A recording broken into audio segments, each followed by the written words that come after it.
Hey everybody, Jason Zickerman here. I hope all of you are doing great. I would like to ask you all a question. Have you ever experienced a false summit? Now I personally am a very passionate rock climber and mountaineer. And if you've ever climbed or hiked a very large mountain, then you probably have experienced a false summit.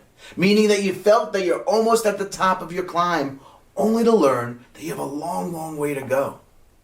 Now when this happens, it is often emotionally defeating and it takes a ton of energy for us to rebound.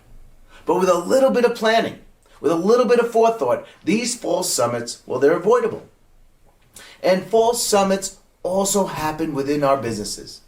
And in some cases, they happen far too often. Let's say you have a project. In this particular example, let's say it's a CRM system. You feel that you've done all the technical work and you prepared the training for your sales team.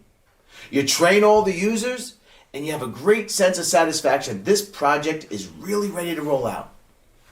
But then, very shortly after the rollout, you realize that this initiative, well, it's not really going according to plan. This, folks, this is an example of a false summit. You start noticing that there are many members of the team either not using the system or they're just using it really poorly. So what does one do? Well, you start to evaluate your process. You start to try to identify what the heck went wrong. And then you start to realize that although the training had many milestones along the way, you didn't really identify what success would look like at each milestone. You realize that your training that you put together, well, it wasn't done effectively, or it wasn't comprehensive enough, or you didn't maintain it long enough. And that maybe you thought that you realized that all of a sudden there were more people that need to be involved in this process and training.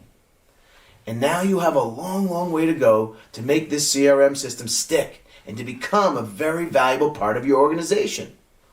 All of this pain, all of this stress, well, quite frankly, was all due to a lack of planning. And this can be so defeating. And worse, the system may fail now simply because you didn't plan the entire ascent of that project.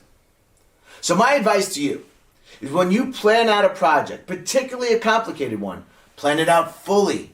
Take your time. Consider what needs to be done. Consider who else might need to be involved.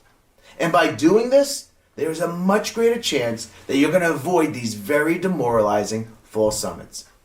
Give it a try in your next big project. Let me know what you think.